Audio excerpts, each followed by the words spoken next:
जब क्वेश्चंस आपके सामने आते हैं तो आंसर तो आता ही है, आंसर के साथ साथ आपको उस बुक का कवर पेज भी याद आता है, आपको उस बुक का वो पन्ना भी याद आता है जहाँ पे वो आंसर लिखा हुआ है। अगर आपने उसको अलग अलग कलर से गोला किया है, घेरा किया है या रंगा है, तो रंग भी आपको याद आता है। क्यों याद आता है? क्योंकि आपका ब्रेन उसी तरह से उन चीज़ों को एक्सेप्ट करता है। लेकिन अगर इस मोमेंट पे आपने किताब बदली तो आपका ब्रेन कंफ्यूज हो जाएगा कि वो सही आंसर किस जगह से उठाए। आपको लगेगा कि नहीं वहाँ वाला सही था, नहीं यहाँ वाला सही था, तो ऐसे में आप डिस्ट्रैक्ट होंगे।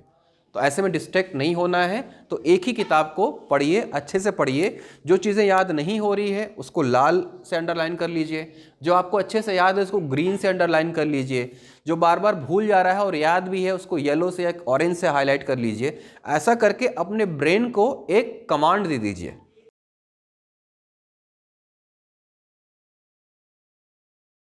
कि आप अपना पसंदीदा सब्जेक्ट सबसे पहले उठाइए, उसको सबसे पहले ख़त्म करिए।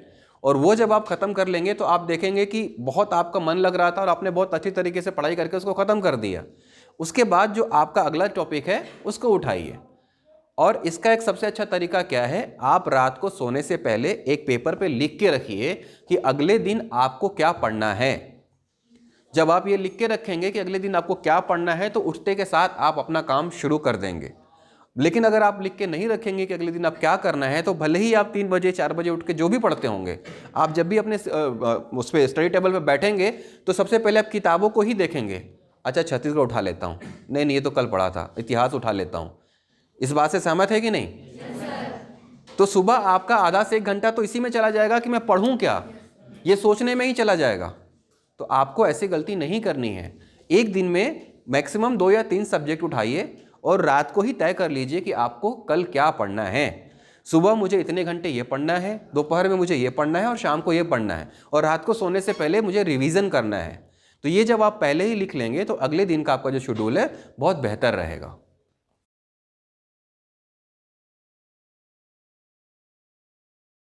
सबसे पहली सलाह ये कि अब आप कोई भी नई किताब नहीं खरीदेंगे पढ़ने के लिए करंट अफेयर के अलावा।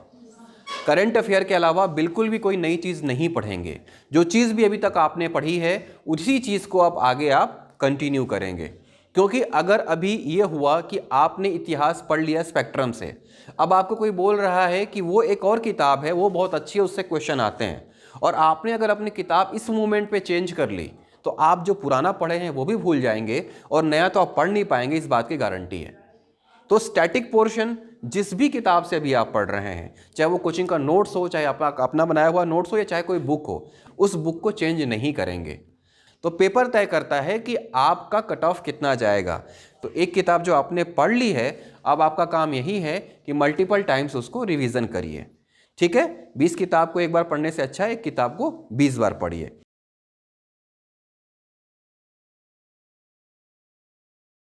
दूसरा, करंट अफेयर आपको डेली लेके चलना है और कम से कम 1 से 2 घंटे करंट अफेयर आपको डेली पढ़ना है। में अगर आपने अच्छे से पेपर का एनालिसिस किया होगा तो तकरीबन 20% का वेटेज करंट अफेयर का है। तो 20% का वेटेज बहुत ज़्यादा होता है। 20 नंबर जो आपको आपके दिनचर्या की चीज़ों को जानते हुए ही बिताना है उससे आपको मिल रहे हैं, और यही आपका सिलेक्शन कराएगा। स्टैटिक पोर्शन तो सब बना लेंगे, करंट अफेयर में ही लोग थोड़ा सा पिछड़ जाते हैं। तो अगर आपने अपना करंट अफेयर अच्छा कर लिया तो आपको सेलेक्ट होने से कोई नहीं रोक सकता। तो करंट अफेयर पढ़िए। अब ये नहीं है कि कोई एक करंट अफेयर की आप किताब पढ़ रहे हैं, सपोज़ कि एक आर्थिक समीक्षा की किताब आ गई, अब आपने बहुत अच्छे से उसको पढ़ लिया, लेकिन एग्ज़ाम के टाइम में एक और किताब नहीं आ गई और बहुत सारे स्टूडेंट ये दावा करने लगे, बुक वाला स्टोर वाला ये दावा करने लगा कि ये किताब उससे भी अच्छी है। आपने पुरानी किताब हटा दी और नई आर्थिक समीक्षा की किताब पढ़ने लगी। क्या आर्थिक समीक्षा के डाटा चेंज होंगे?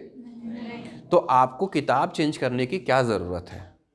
आप खुद में ये यकीन रखिए कि मैं जो किताब पढ़ रहा हूँ वो कहीं से भी गलत नहीं है और मैं जो पढ़ रहा हूँ वो उसी में से आएगा। अभी करंट अफेयर की किताबों की बाढ़ सी आ जाएगी, ठीक है, और आ भी गई होगी। बहुत सारे राइटर हैं जो दावा कर रहे हैं कि मेरे बुक से इतना, मेरे बुक से इतना। मैं किसी भी बुक को ख़राब नहीं कह रहा हूँ, लेकिन मैं ये कह रहा हूँ कि आप किसी एक बुक को पकड़िए और उसी बुक से अच्छे से पढ़िए। कोई नया डाटा अगर आ गया है और आपके किसी फ्रेंड ने कोई नई बुक पढ़ ली है और वो सजेस्ट कर रहा है कि ये आप उससे बेहतर है, तो आप इतना कर सकते हैं कि अगर उस बुक में कोई नया डाटा है तो आप अपनी वाली बुक में सिर्फ उस डाटा को इंक्लूड कर लीजिए, ताकि वो डाटा जो है आपसे मिस ना हो। ऐसा करेंगे तो आपके पास समय बचेगा और आप उस किताब को बार बार पढ़ पाएंगे। जब क्वेश्चंस आपके सामने आते हैं तो आंसर तो आता ही है, आंसर के साथ साथ आपको उस बुक का कवर पेज भी याद आता है, आपको उस बुक का वो पन्ना भी याद आता है जहाँ पे वो आंसर लिखा हुआ है। अगर आपने उसको अलग अलग कलर से गोला किया है, घेरा किया है या रंगा है, तो रंग भी आपको याद आता है। क्यों याद आता है? क्योंकि आपका ब्रेन उसी तरह से उन चीज़ों को एक्सेप्ट करता है। लेकिन अगर इस मोमेंट पे आपने किताब बदली तो आपका ब्रेन कंफ्यूज हो जाएगा कि वो सही आंसर किस जगह से उठाए। आपको लगेगा कि नहीं वहाँ वाला सही था, नहीं यहाँ वाला सही था, तो ऐसे में आप डिस्ट्रैक्ट होंगे। तो ऐसे में डिस्ट्रैक्ट नहीं होना है तो एक ही किताब को पढ़िए, अच्छे से पढ़िए। जो चीज़ें याद नहीं हो रही है उसको लाल से अंडरलाइन कर लीजिए, जो आपको अच्छे से याद है उसको ग्रीन से अंडरलाइन कर लीजिए, जो बार बार भूल जा रहा है और याद भी है उसको येलो से या ऑरेंज से हाईलाइट कर लीजिए। ऐसा करके अपने ब्रेन को एक कमांड दे दीजिए कि जो भी चीज़ें लाल हैं उस पर मेरे को ज़्यादा मेहनत करनी है, जो भी चीज़ें ग्रीन है मैं उसको स्किप कर सकता हूँ, छोड़ सकता हूँ, जो भी चीज़ें ऑरेंज है थोड़ा थोड़ा देखने की ज़रूरत है। तो ये जब अपने आप ब्रेन को आप कमांड दे देंगे ना तो वो ज़्यादा अच्छे से आपको एब्जॉर्ब करेगा। ठीक है, स्टैटिक पोर्शन हो गया। आपको अपनी किताबें चेंज नहीं करनी है और उसको मल्टीपल टाइम रिवीजन करना है। करंट अफेयर आपको डेली लेके चलना है। और उसके बाद हम आते हैं क्वेश्चन एंड आंसर पे।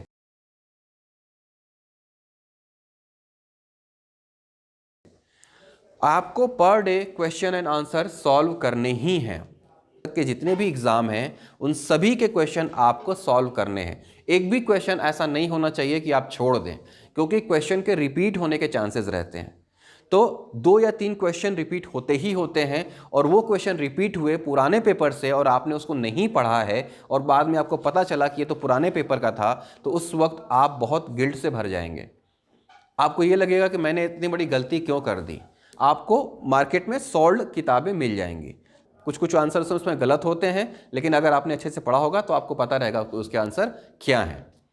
तो इस तरह से आपकी एक बहुत अच्छी तैयारी हो जाएगी और 4 से 5 आपके क्वेश्चन आराम से एक्स्ट्रा आपके स्कोर में ऐड ऑन हो जाएंगे। तो पुराने पेपर्स को जरूर लगाइए।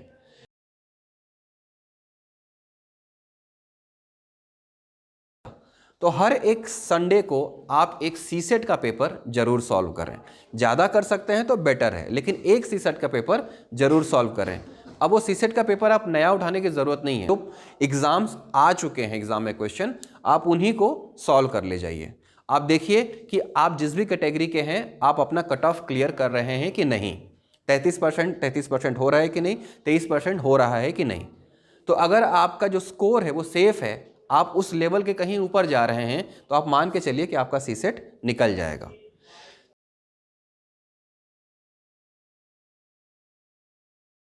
सीसेट के लिए आप फोकस करिए लैंग्वेज पे, छत्तीसगढ़ी पे और हिंदी पे, क्योंकि ये पोर्शन आपका मेंस में भी आएगा और ये पोर्शन आपका प्रीलिम्स में भी है, और छत्तीसगढ़ी से कुछ क्वेश्चन आपके जीएस के पोर्शन में भी आता है। तो अगर आप वो पोर्शन अच्छे से तैयार करते हैं तो आपका जीएस का पोर्शन और आपका मेंस का पोर्शन दोनों तैयार होगा। अमूमन 25 से 30 क्वेश्चन लैंग्वेज से आते हैं, तो वो आपका जब आसान हो जाएगा तो बाकी आपका मैथ्स बने ना बने आपको दिक्कत नहीं होगी। आप में से मैक्सिमम लोग मैथ्स से डर रहे होंगे कि सीसेट कैसे क्लियर करें, मैथ्स मेरा कैसे क्लियर होगा। मैथ्स के क्वेश्चन आते ही कितने हैं, रीजनिंग तो बन ही जाएगा।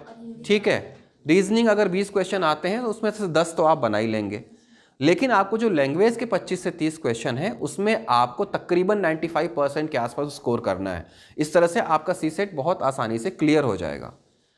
होता क्या है कि जब हम सीसेट बनाने लगते हैं एग्जाम रूम में और हमारे सामने एक क्वेश्चन आता है, उस क्वेश्चन में हम फंस जाते हैं।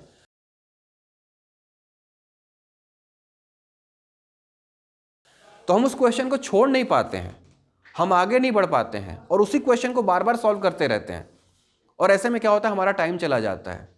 तो जब भी आप एग्जाम में क्वेश्चन सॉल्व कर रहे हैं सीसेट का और आप किसी मैथ्स के रीजनिंग के क्वेश्चन में फंस जा रहे हैं, तो आप तत्काल उस क्वेश्चन को छोड़ दीजिए और आगे बढ़िए। आप पुराने पेपर को देखिएगा, हर 2 से 3 टफ क्वेश्चन के बाद 5 से 6 आसान क्वेश्चंस होते हैं। वो इसीलिए होते हैं कि आप जो टफ क्वेश्चन है उसमें उलझ जाएं और आगे बढ़ ही ना पाएं कि आप आसान क्वेश्चन को सॉल्व कर पाएं। तो जैसे ही आप अच्छे बड़े क्वेश्चंस को या टफ क्वेश्चंस को स्किप करेंगे, आप देखेंगे आगे के क्वेश्चन आपसे बन जा रहे हैं, और जो टफ क्वेश्चन आपसे छूट गया है दोबारा जब पलट के आप आएंगे तो वो क्वेश्चन आपसे बन जाएंगे। तो ऐसा होता है, ये एग्जामिनर की स्ट्रेटजी होती है कि वो आपको फंसाने की कोशिश करता है। वो आपके पासिंग लायक बहुत आसान क्वेश्चन आपको दिया रहता है, लेकिन आप टफ क्वेश्चन में फंस जाते हैं, इसलिए आपका टाइम खत्म हो जाता है। तो इस तरह से सीसेट का पेपर जब भी बनाएंगे, टफ क्वेश्चन आएगा आप उसको तत्काल छोड़ दीजिए और आगे के क्वेश्चन सॉल्व करिए। एटलीस्ट आपको 100 क्वेश्चन टच करने ही हैं, तब आपका सीसेट आराम से क्लियर हो जाएगा। और 100 क्वेश्चन आप टच कर लेंगे, उसके बाद आपका समय बचेगा तो फिर से स्टार्ट करिए जिन क्वेश्चंस को आपने छोड़ दिया है, फिर से उसे बनाना। तो हफ्ते में एक सीसेट का पेपर जरूर लगाएंगे। टाइम आपके पास है, आप अच्छे से पढ़ रहे हैं तो एक से ज़्यादा लगाइए। तो इस तरह से आपका सीसेट का पेपर क्लियर हो जाएगा। फोकस करना है आपको अपने स्टैटिक पोर्शन पे और आपके करंट अफेयर्स पे, क्योंकि आपका सिलेक्शन फाइनली जीएस से ही होगा। सीसेट तो क्वालिफाइंग ही है।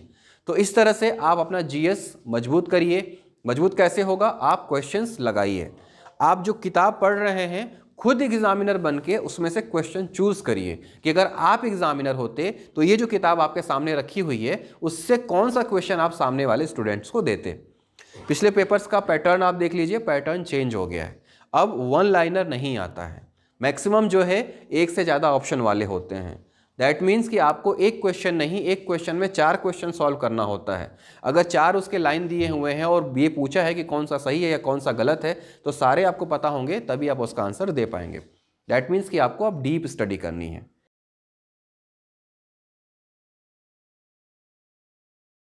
और लास्ट के 25 दिन में आप टोटल एग्जाम मोड में आ जाइए। एग्जाम मोड में आने के लिए कैसे करेंगे?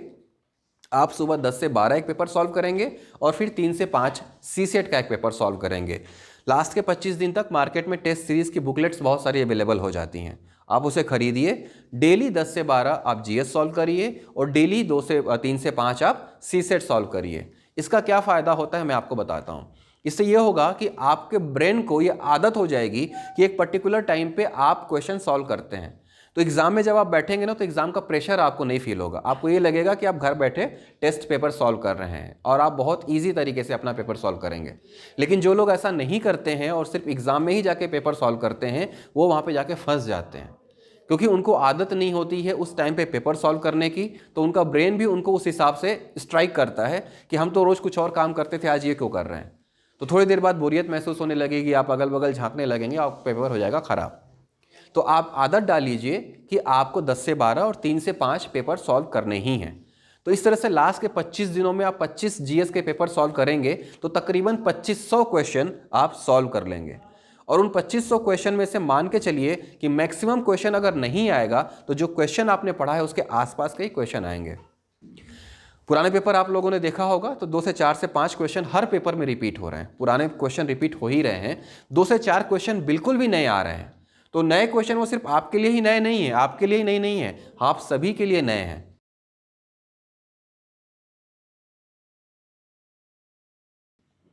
क्योंकि वो मार्केट की किसी भी बुक्स में वो क्वेश्चन नहीं है ना। तो आप मान के चलिए कि वो आपसे नहीं बन रहा है तो किसी से नहीं बन रहा है। वहां पे आप तुक्का मत मारिए कि अरे ये तो नया क्वेश्चन है, मैं छोड़ दूंगा या छोड़ दूंगी तो कोई और बना ले जाएगा। नहीं, अगर आपको उस क्वेश्चन का आंसर नहीं पता है तो आप उसको छोड़ दीजिए। में मल्टीपल रिवीजन शुरुआती के 25 दिनों में और लास्ट के 25 दिनों में फुल एग्जामिनेशन मोड में आपको क्वेश्चन सॉल्व करने हैं। तो लगातार आप क्वेश्चन सॉल्व करेंगे, आप उस मोड में आ जाएंगे और आपका एग्जाम बहुत अच्छा जाएगा।